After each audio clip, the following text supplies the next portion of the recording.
Cuéntanos qué es lo de la cumbre de los 77, ahí qué tiene que ver China, o sea, qué es esta organización y a raíz de qué fue conformada. Bueno, mira, es muy importante, estos dos eventos fueron muy importantes y casi que están pasando, bueno, muy seguido, en que nuestro presidente realmente se destaca por sus planteamientos como consolidándose como un líder ya no solamente latinoamericano, sino mundial. Pero bueno, empecemos por tu pregunta. El Grupo de los 77 es una organización que se funda en los años 70 en el marco de la Guerra Fría, del cuestionamiento de este mundo bipolar, y los países en el seno de la UNCTAD, ¿sí? Que es la Organización Internacional del Comercio, adscrita a las Naciones Unidas, se plantean una serie de proyectos, también dentro de lo que se llamó el nuevo orden económico internacional, para, digamos, plantear alternativas para el desarrollo nacional y demás. Fueron 77 países, pero terminaron siendo, en este momento hay más de 130 países que fueron los que asistieron a la cumbre de La Habana. Es una cumbre donde se plantean salidas a los retos más importantes del mundo en este momento, ¿no? China no pertenece plenamente, pero asiste como país observado, lo que plantea ya desde el punto de vista geopolítico digamos, una situación preocupante para Estados Unidos y para Europa, que pues históricamente viene, sobre todo después de la Guerra Mundial, consolidándose como los bloques de poder, ¿no? El G7 el G7 viene al mando del mundo y de las organizaciones internacionales. Pero si quieres te cuento como los puntos centrales, que me parece que es como lo más importante. Bueno, esta Sí, cumbre. sí. ¿Cuáles fueron como los planteamientos más relevantes del presidente en esta cumbre? O sea, ¿qué pasó allí? Bueno, el presidente vuelve a insistir, el presidente Petro vuelve a insistir en un tema en el que ha insistido bueno, desde antes desde que es candidato y incluso desde antes, que es el tema de la gravedad de la crisis climática y cómo afrontarla. Pero no es solamente, digamos, lo que algunos han visto o ven de manera, pues, limitada, como el llamado a asumir la crisis climática para el futuro, las futuras generaciones y demás. Él claramente relaciona esta crisis con el modo de producción capitalista en la época neoliberal, es decir, la degradación de los recursos, la degradación de la naturaleza, sobre todo la degradación a que ha llegado la población. Entonces vincula todo esto, la migración, por supuesto, la migración exacerbada que vemos en Lampedusa, en Italia, todos estos informes y todo esto que pasa desde hace algunos años, que cómo se repele a los migrantes como si fueran criminales, lo vemos en el tapón del Darién, en el ingreso a Estados Unidos y todo lo demás, y dice, bueno, son expulsados por estas prácticas de la economía capitalista mundial, la economía neoliberal. Propone salidas concretas, difíciles de cumplir, pero que son las que son válidas. Hay que reformar la economía, el sistema financiero internacional. Eso se da por hecho, sobre todo en las nuevas generaciones. Yo creo que muchos de los que nos escuchan piensan que el sistema financiero es como debía ser, o por lo menos no piensan en la posibilidad de reformarlo. Él dice, vamos a enfrentar sobre todo la deuda de los países, la deuda pública que tienen los países, que es gravísimo, que no les permite invertir en lo que tienen que invertir, que es la transición energética. Eso es real, necesitan recursos. ¿Qué quieren los países poderosos? Que los países se sigan endeudando. Y eso lo somete cada vez más al designio de los organismos internacionales y de los bancos. Esto implica una cosa muy importante que está presente en las reformas que estamos defendiendo aquí en Colombia, que es vuelta a lo público, vuelta al Estado. No quiere decir que el sector privado no juegue, claro que sí juega, pero sobre la base que el Estado trace las políticas y oriente las políticas. Digan cómo hacer la reforma de salud, la reforma de pensiones, la reforma laboral, la reforma agraria, pero también en el tema climático es una cuestión que debe ser coordinada por los países para lograrlo.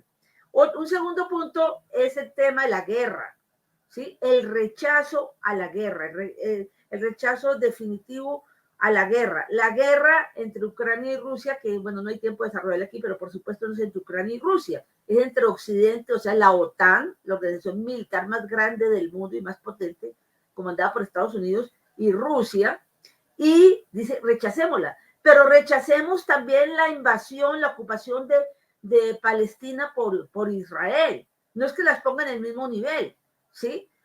Son dos guerras que hay que enfrentar y llama a unas cumbres para resolver el tema de la guerra, pero con el tema de la guerra no se puede resolver el tema de los recursos que se requieren para la transición energética y para atender las necesidades sociales. Finalmente, y esto es un punto importante, se refiere al tema de Cuba. Bueno, esto lo hace desde el comienzo. Dice, estamos celebrando esta reunión en un país que está bloqueado por Estados Unidos hace mucho rato, por Estados Unidos y Europa desde hace mucho rato. Llama a acabar con el bloqueo, no solamente de Cuba, sino dice también de Venezuela, con el objeto que los países puedan invertir en lo público, y hace alusión a la política de Duque, que hizo sancionar a La Habana, a Cuba, por supuestamente no entregar a la Comisión Negociadora del Ejército de Liberación Nacional, como no lo podía hacer. Entonces es un discurso muy importante que hay que desmenuzar, entenderlo bien y saber que tiene una perspectiva muy clara de política, tanto nacional como internacional.